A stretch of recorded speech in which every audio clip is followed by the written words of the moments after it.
Greetings to everybody tuning into this sometime in the future. I'm glad you're here, even if you're totally new to this. Um, if you're not new, if you're coming back to watch another episode from the past, I'm even more glad that you're here because there's very few of you, or hardly any. So I kind of, I mean, it seems like this has been a failed experiment, basically. No, but I'm not retaining any viewers. So, if you're a new person and you're checking this out, I do want you to know that because I don't want to deceive you into thinking that this is something that other people seem to enjoy. No, nobody's this this isn't working, guys. Nobody's really into this stuff. It's just too dull, I think that's what it is. But nevertheless, I want to continue. I want to follow through with what I started. I want to get to day 100, and I'm gonna keep talking to you guys about dubious philosophical concepts and share my proudly ignorant opinions about things, and continue working on a completely unimpressive, very dull, hardcore Minecraft gameplay over here. So.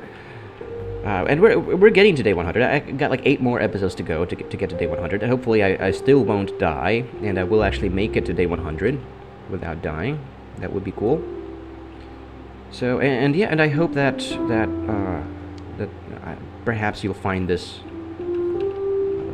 enjoyable in some way. I like to say it's not entertaining or informational or informative. So I think the only really reason anybody would want to watch this was because they might relate to me or something like that, or they kind of I thought that there would be people that would enjoy like a lo-fi amateurish vibe of like utterly unsensational Minecraft footage, right? But that appears to not be the case. There isn't anybody that's like that is interested in this kind of stuff, which is it's a failed experiment. It's still worthwhile. I still I had to do it. So, and there's a chance that perhaps in the future, after I get to day 100 and make my 100-day world tours, maybe somebody would want to watch the entire process.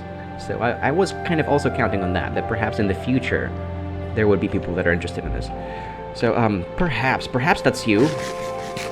Perhaps that's people are watching this in the future who are like that. So that would be cool. That would be cool. Let me know. I still get notifications about comments from old videos. So I'm still going to be very happy to hear, to see that if anybody responded to any of these sometime in the future. That would be great. That's why I say that you guys in the future, because presently there isn't really anybody. This isn't really gaining any traction. So. So yeah, if you're like the one person that's still watching this, please, I'm glad you're here, and I'm gonna be, let's see, I ate all the apples. Today I'm gonna be building more cornerstones while I talk about early stage capitalism, what I call early stage capitalism. I need more wood. I need to like bring a stack of wood with me, because I'm gonna be needing a lot of wood, and I'm gonna be needing a lot of, well, not a whole lot. This is actually enough fence. This is sufficient fence. Sure, I think I have like a bunch of fence. Let's just bring some extra fence with me just in case. And that should do it. I'm only expecting to build like a couple of cornerstones. I only have like a couple of days in this episode, because the last one was I kind of went overboard, went a little bit went too long. The last one I went for 4 days, so this one I had to compensate and only record 2 days of gameplay footage. But yeah, cornerstones. That's the kind of the next step. That's the next thing I'm trying to do currently.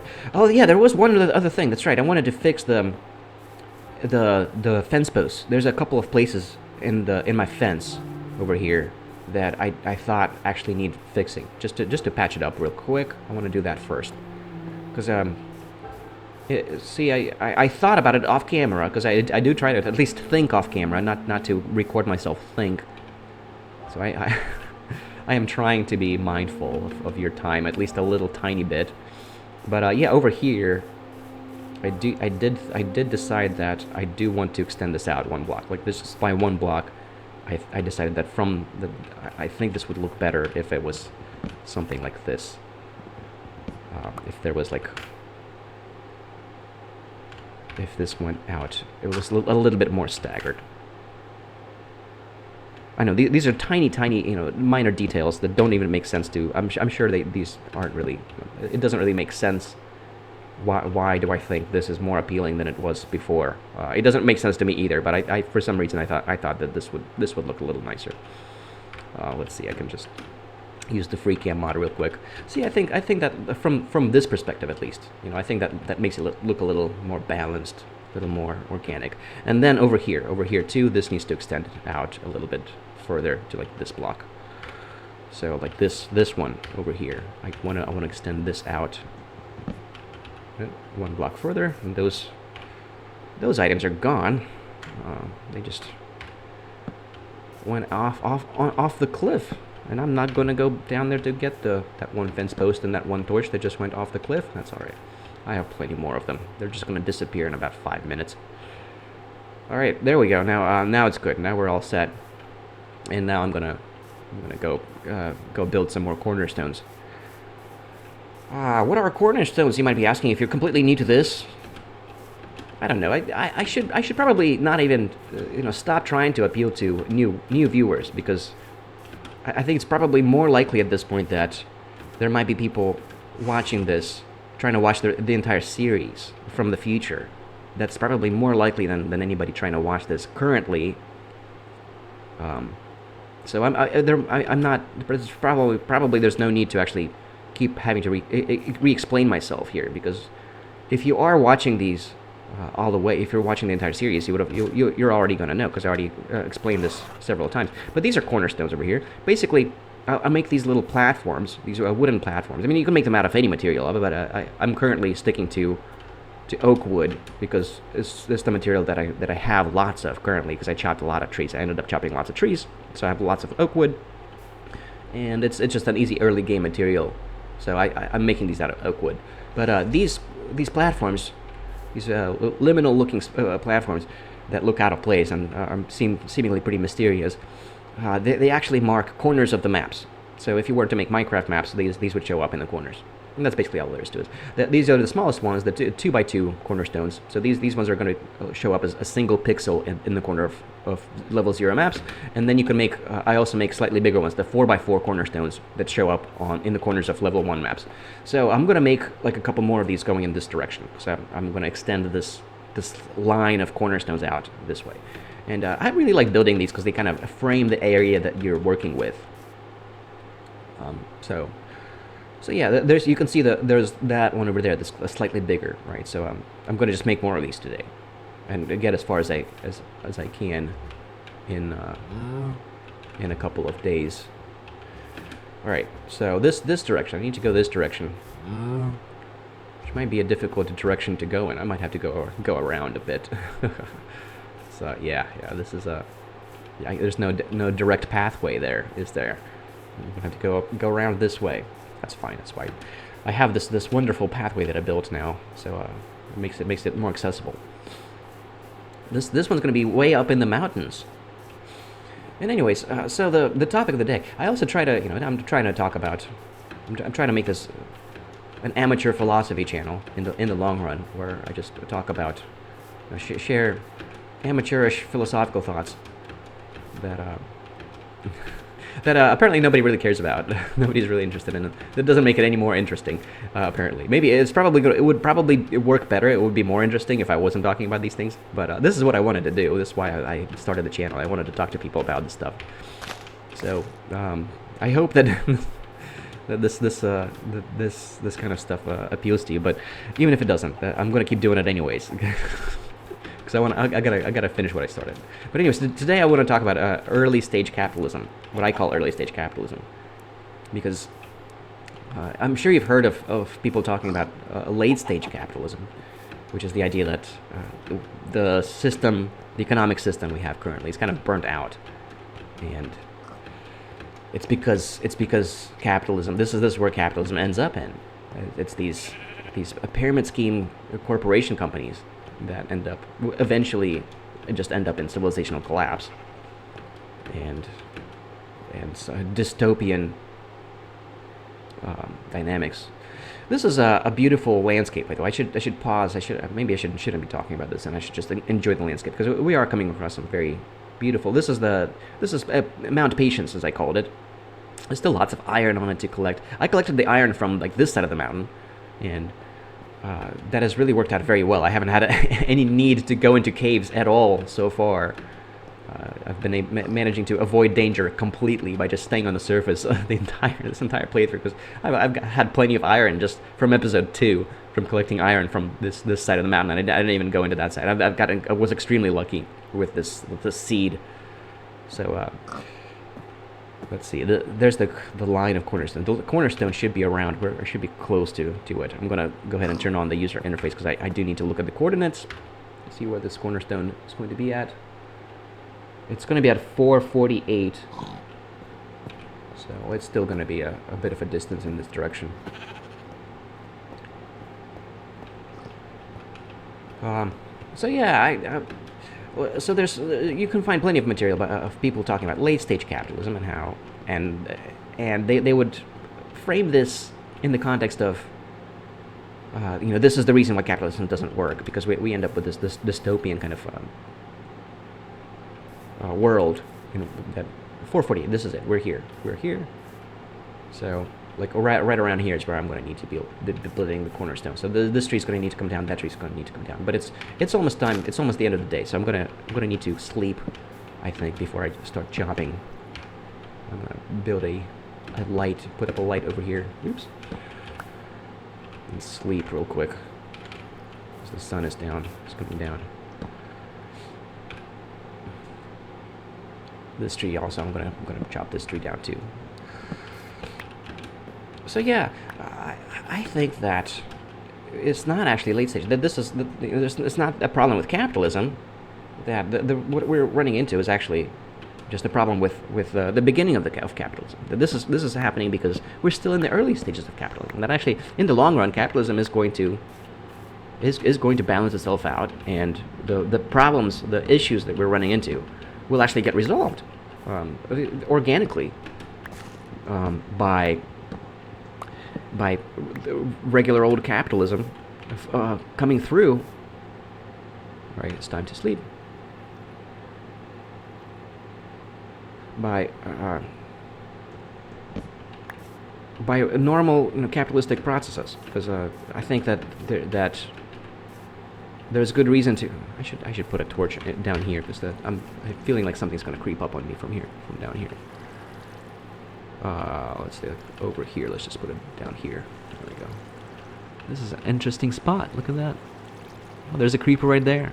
But luckily, I'm protected by this waterfall coming out here. This water source.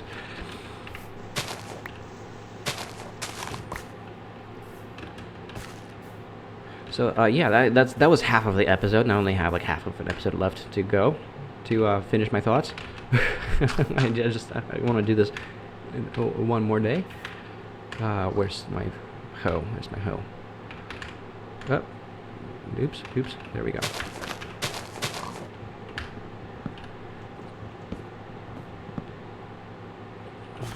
Little pig. So yeah. Pardon how haphazard this is. This is one of the things that I think is unappealing about this kind of stuff, is that it's just very, very haphazard. I don't have good control over how this goes, and I get distracted by what I'm doing to actually be able to finish my thoughts. So the format is kind of it's very difficult to actually make this work out, but I want to keep trying anyways.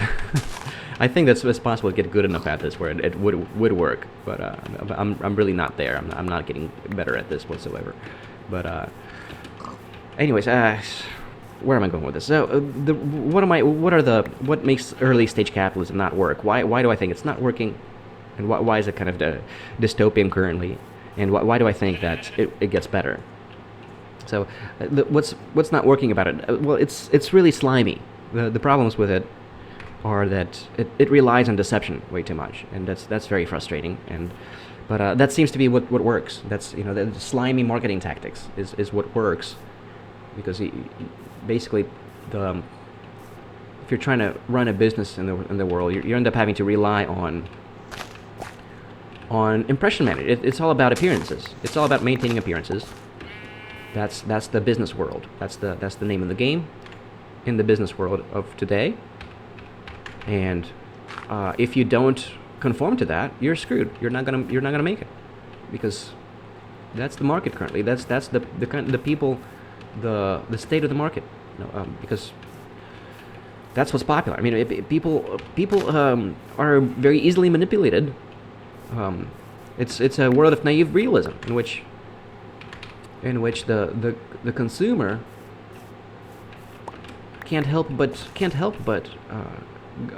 be manipulated. Like they don't really, doesn't seem to appeal to people to not be manipulated. Like they want to go with whatever looks good on the cover, and people don't really bother investigating, looking into things farther than that. They want to just go. They'll if something looks good on the cover, on the surface, they'll buy it. And they don't. People don't really spend the time to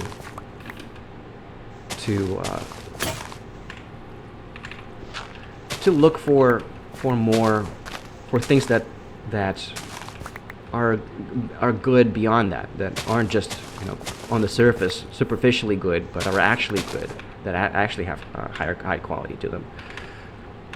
People just go for whatever looks good on the surface, and the capitalists will exploit that. They'll just make crap. We end up with total garbage, with just with stuff that isn't really that great. We end up with products that aren't really that great.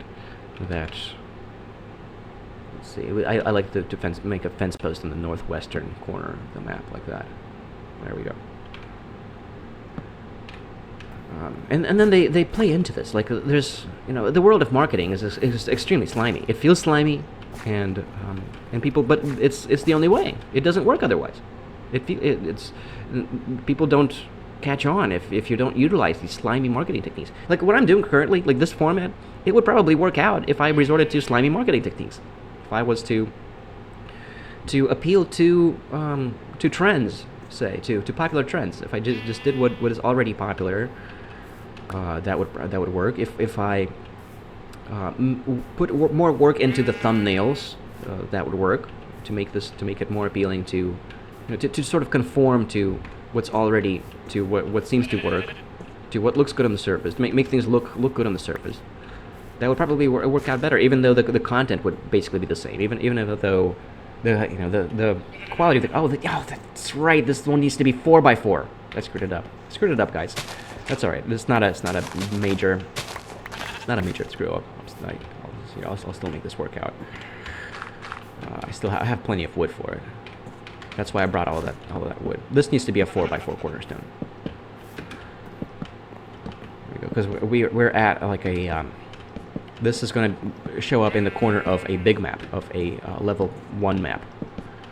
And for it to show up in the corner of a level 1 map, there needs to be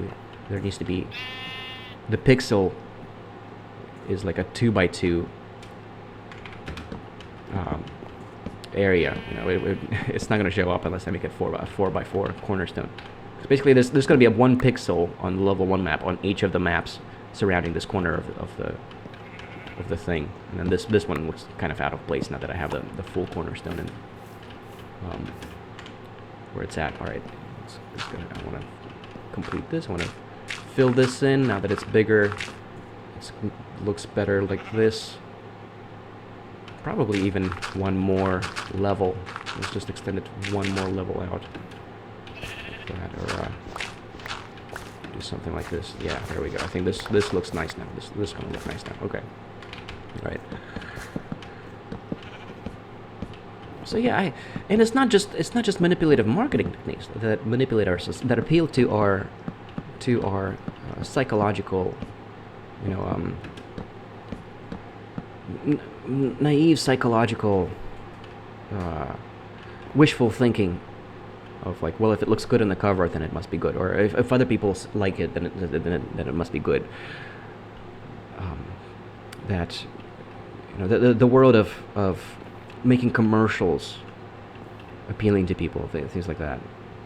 Oh, if you see another person enjoying something, then it must be good.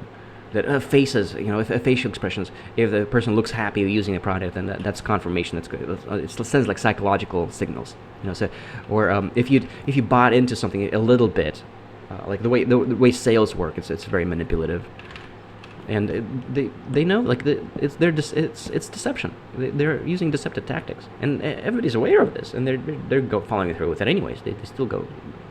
They don't really seem to. People seem to be very forgiving of manipulative sales tactics. Like everybody knows that like car salesmen are super deceptive and employ manipulative sales tactics, and nobody cares. People still buy cars from them, right? And it works. And this is like you have to use these slimy manipulative sales tactics to be a successful salesman.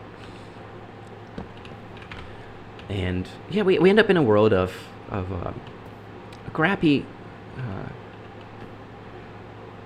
Of crappy products and the work environments too. There's also an extensive amount of manipulation within the work environment.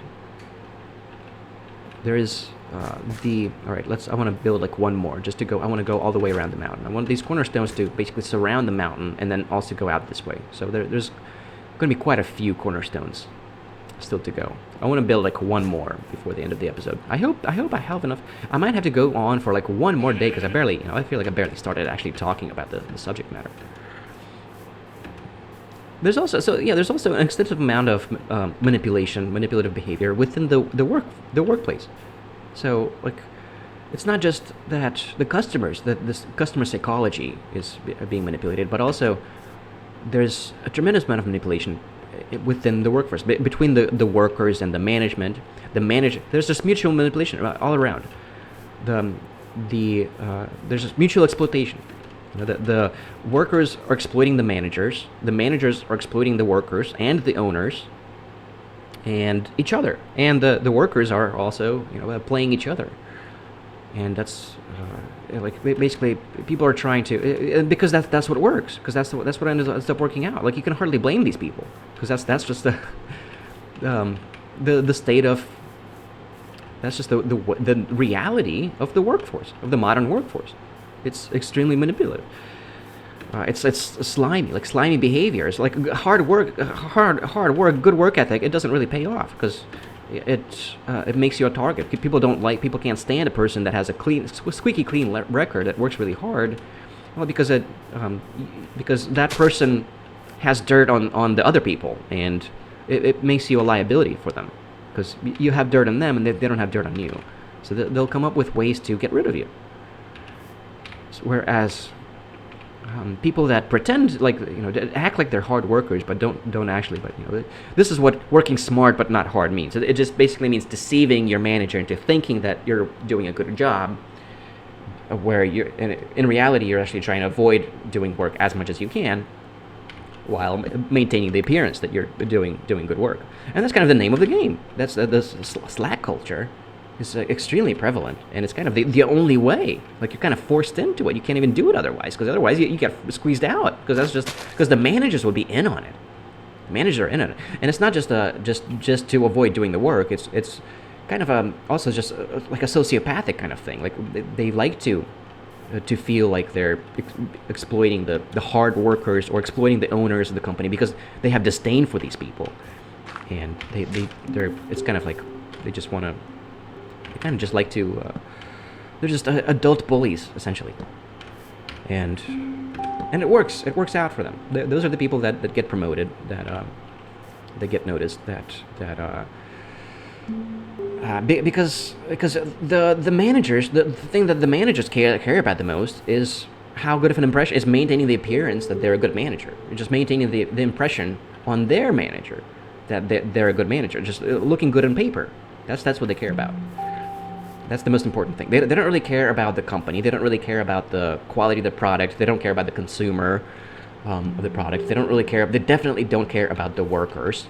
The most important thing is that the person higher up in the ladder, that the next manager up, thinks that they're doing a good job, or thinks that they're complicit with their dirty work, or it's not. They might be well aware that they're not really doing a good job. That it's a cover work. But as long as you're doing a good job covering everybody's asses, if you're complicit with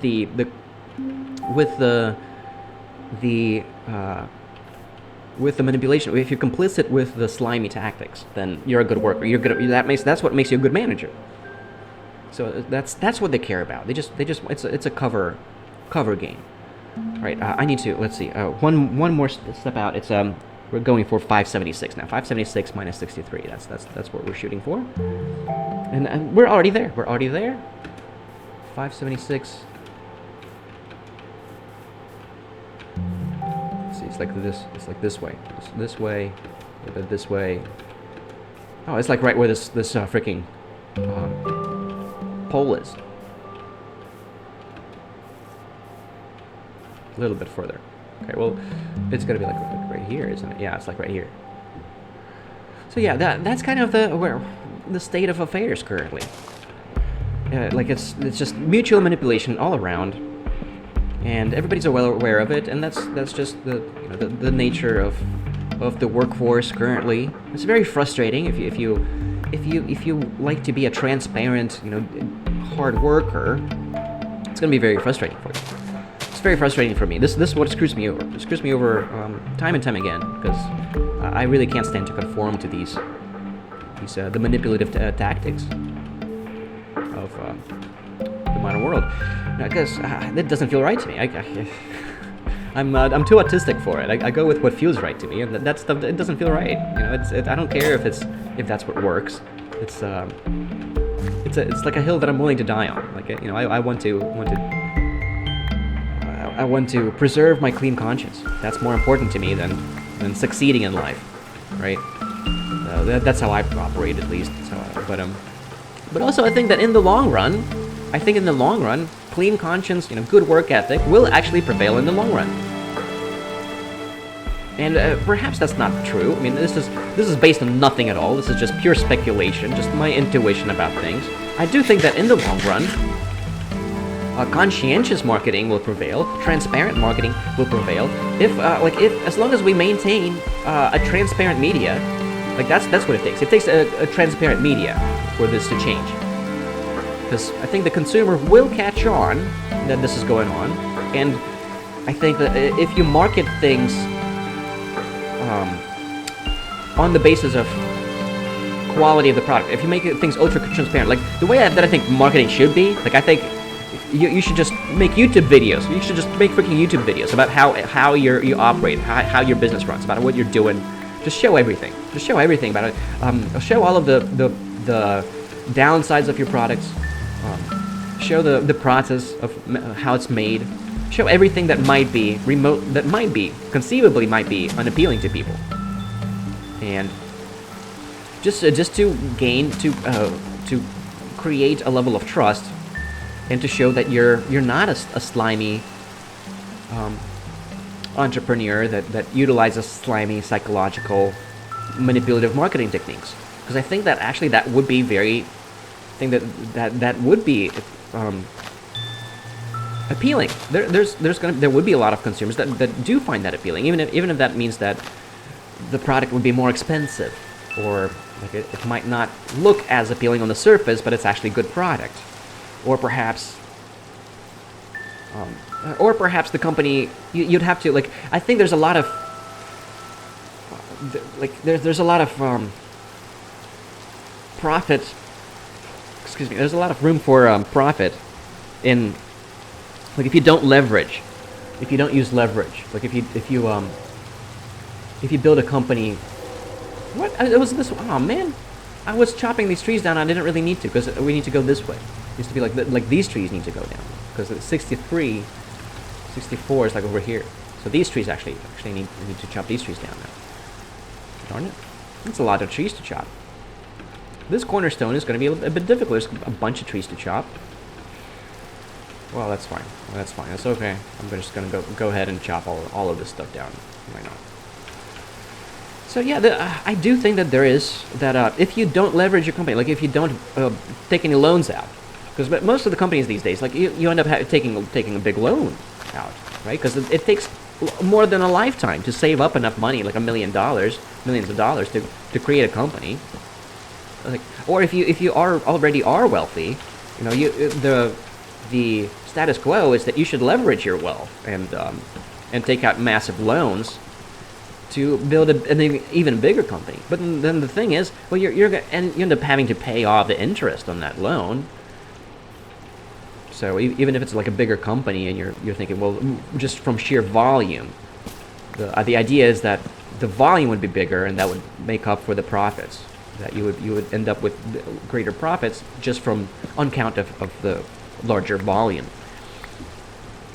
So, you know, I'm wondering that, like, what would happen if you don't leverage at all? If you keep a company small enough that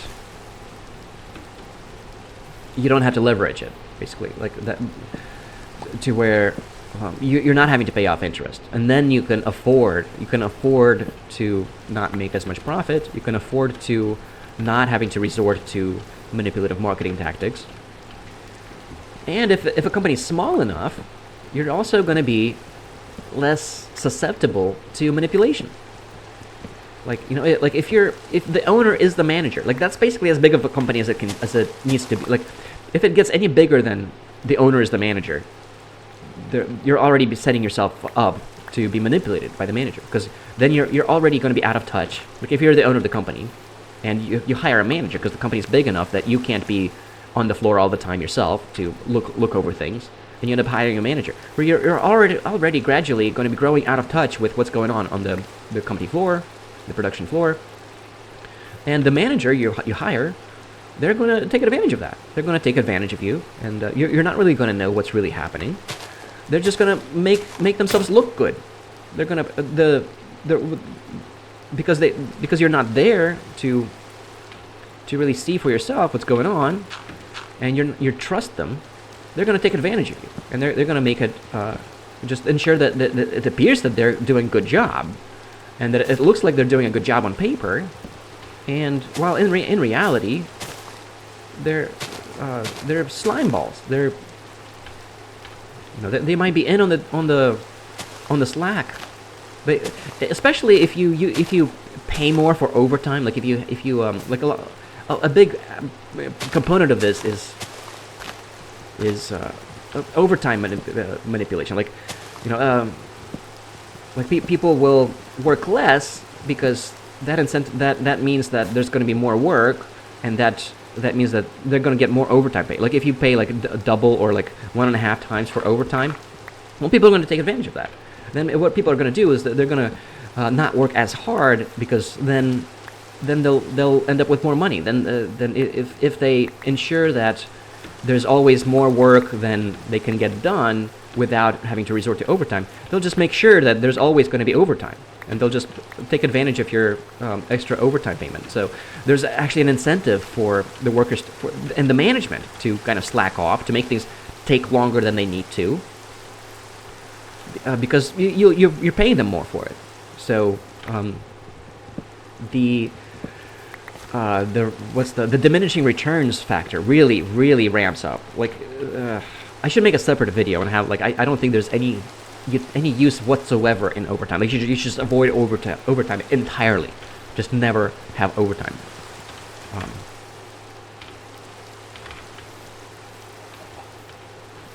All right, I need to sleep real quick because it's dark. So yeah, but that's one of the ways in which you're going to get manipulated. People will exploit you for overtime. But not just that, but also just on sheer sociopathy, just because they like to exploit you, just because they like to feel like they're getting away with not really doing the work, like the managers, like they're gonna, like they want to feel superior to their workers. So that's kind of a sociopathic kind of urge that a lot of managers have. Like it's just a power trip for them. Like they're not really in it because they like the work, or because they care about the company, or they care about the profits, they care about the product, they care about the consumer, or they care about the workers. They definitely don't care about the workers. They're in it just to feel like they have power over other people, and they just want to boss people around, and that's why they're doing it. So they'll actually, enjoy getting you to do things that aren't actually good practice, that don't actually result in better product or higher profits or anything like that. No, they just enjoy making you do stupid stuff that is stupid, that doesn't actually help anything, that's actually detrimental to the company, but they like to just make you do it anyways, just because you're dependent on them, just to exercise their power over you. So there's that level of sociopathy going on, and nobody will know, and there's no way to. And if the owners aren't keeping an eye on them, aren't really, they're not there to see it happen, and the workers, like most of the workers, are in on it. They're also slime balls, mutually exploiting each other, and there's going to be like a pecking order type of deal going on. Companies. It's typical. This is how it typically is. There's like a pecking order of people just picking on each other, essentially. Where the people that are there longer will they'll set you up for failure if you're trying to make an effort. They'll just set you up for failure. Like the people that are hard workers, that are genuine hard workers, the managers that are genuine, like authentic managers that aren't exploitative, that actually care about the company. Like they get squeezed out because it's so easy to set them up to make them look bad, to make the appearance that it's your typical grade school bully tactics. They just make you look bad, and because the world runs on appearances, that works extremely well. So that's the world we live in. Now I do think that in the long run, good nature will prevail. That in the long run, I do have hope that in the long run, the consumers will see through it, the owners of companies will see through it, and the way to go about it, to combat this, is to keep your company small. Like, just don't grow, don't make the company any bigger than the owner is the manager. If you're the manager, that's as big as the company. If you need to expand the company, have your relatives own that other portion of the company. Just keep it within the family. So, like small companies, I think, will prevail because they will be more efficient. They're going to be more efficient, and don't leverage your capital. Just save up until you have enough to start a small company. Don't leverage your capital at all, just to maximize your efficiency, to not have to pay off debt. So if you do that, and if you keep the company small to where you're not susceptible to that kind of manipulation, and you reward hard work ethic, genuine hard work ethic, not just things that look like it's hard work, and you don't cut corners, you're very transparent with your customers, I think customers will, in the long run, will appreciate that tremendously, and you'll obtain a good reputation among your customers. You'll be well liked by your workers. You're going to have good retention rate of your workers. You're going to have a happy workforce, because look, doing work is actually pleasant. Like if you enjoy what you're doing, and you care about doing high quality work, it's actually a pleasure. It's a pleasure to work hard if you're that kind of worker, And the sociopaths in the workforce really don't like it. They'll just make it deliberately make the work unnecessarily difficult and frustrating for you, just because they don't like you enjoying doing what you're doing. But if you're in a transparent company, if you're in a small enough company where good work actually gets rewarded, it's actually a pleasure to work hard. So I think in the long run, these small companies will prevail because they'll be more efficient in terms of profits, and customers are, and they will eventually get a good reputation with the customers. All right, where is this? 570. I need to get to 576, 64. It's like right here. These trees also need to come down. I'm still not done. And I broke my hoe. Well, it looks like I'm gonna have to finish this in the next episode, because I need to throw down a crafting table here and make a hoe. Let's put a torch up on this tree, just a temporary torch. I'm gonna make a hoe and an axe, an extra axe, extra hoe. So yeah, I do think that in the long run, conscientious entrepreneurship, conscientious work will prevail, or at least I hope so. Because otherwise, we're just doomed. Otherwise, we're just fucked. Otherwise, there's no hope for humanity. Like it's so dystopian. I can't stand it that this is the world that we live in. It's very irritating to me.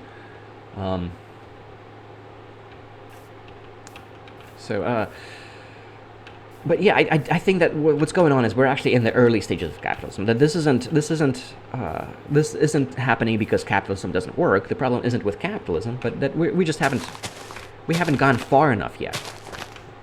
Like it's like early stage capitalism is kind of marked is characterized by these extremely manipulative tactics, by psychological manipulation and exploitation, mutual exploitation all around, maximum exploitation.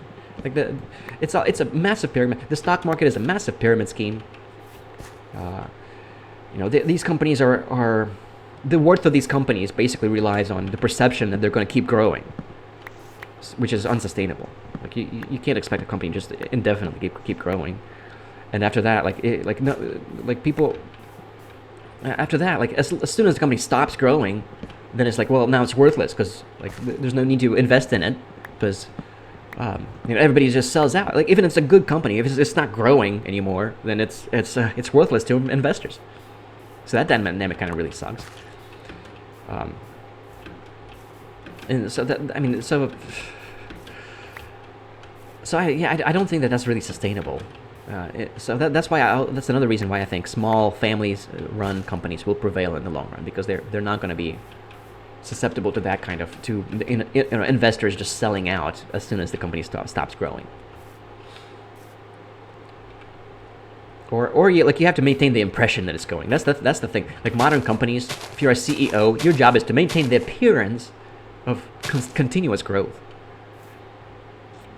And that really sucks, because it's going to be a false appearance mostly, or like the growth is kind of like there's a limit to it. Like you might get away with that for a fairly long time. There might be a substantial amount of growth there. I really want to place this freaking cornerstone down before I end the episode.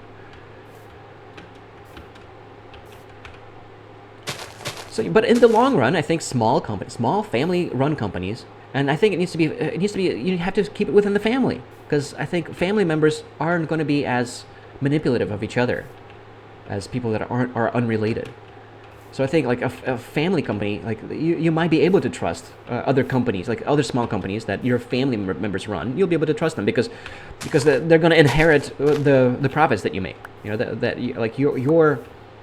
Your profits are their profits, and it's like it's a very tight bond, right? That you don't want to sabotage. You wouldn't want to compromise.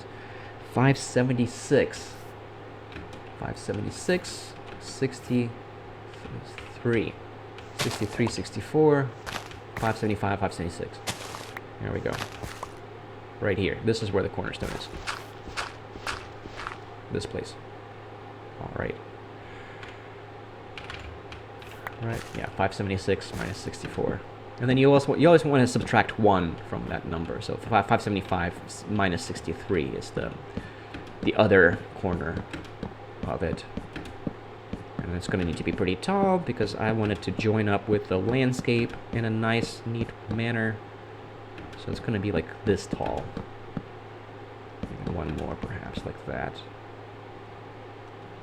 Huh? It's already getting dark again. Gosh, I don't know how many days I went on for. I went on for way longer than I intended to. I wanted to make this a brief episode. I might have to compromise for this and make the next few episodes fairly brief. But this is an important topic. I think I hope I got my point across. I hope that this made sense. In the long run, I think that conscientious marketing will prevail. I think small companies will prevail. Small non-leveraged companies are going to win out because they're just going to be more efficient than the large ones. That quantity is not going to be the most important thing, but rather quality, real quality, genuine quality of the product, transparent marketing tactics, non-manipulative work environments. I think all of that will prevail in the long run. All right, I really gotta sleep now. And I think capitalism, like, it's not that something's wrong with capitalism. I think that we're just not there yet. I think the capitalistic forces are what's going to enable that working out. Because people will eventually see through it as long as we maintain a transparent media. At least try to maintain transparent media. Like the media will catch on to it. Like the consumers will eventually catch on. Will actually enjoy that. The more. Gosh darn it! Now I'm out of dirt. I need more dirt to complete this. Darn it. But I wanted to end the episode. It's so frustrating. I can't just run all the way back to the freaking house just to come. Darn it. This sucks. Well, I just want to dig up. I guess I'll just dig up some dirt. Gosh, it's so annoying that I'm having to resort to this. Just gonna dig up some of this dirt right here, I guess. Just because I want to freaking finish this episode with a nice cornerstone right there. Yes, but so I think in the long run, capitalism will prevail because people are going to prefer better, higher quality product that lasts longer, that doesn't rely on manipulative marketing tactics. That's actually good for you and not just superficially good for you on the surface. Hard work will prevail because it's more productive. Like just on sheer production output, it will supersede eventually. Eventually, it will supersede the quantitative advantages of large companies. Like small companies will be able to be more efficient and be able to produce more than these large companies do. So in the long run, I think that dynamic is going to prevail and will work out. And it's not even anything wrong with capitalistic forces will enable this working out in the long run. But these are completely dubious claims, of course. Like this isn't based on anything. This is just pure sheer personal speculation, wishful thinking. This is wishful thinking speculation. I have no idea if that's actually the reality of what's going to happen. Maybe not. Probably not. I'm probably wrong about all of this.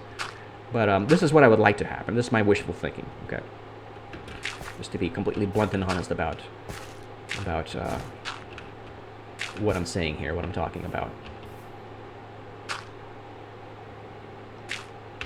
That one doesn't need to be there. Where do I want to place this last final block? I don't know. I guess I'll just hold on to this. I don't see any good place for this one dirt block that I have left. Okay, well that's all. This is kind of out of place now.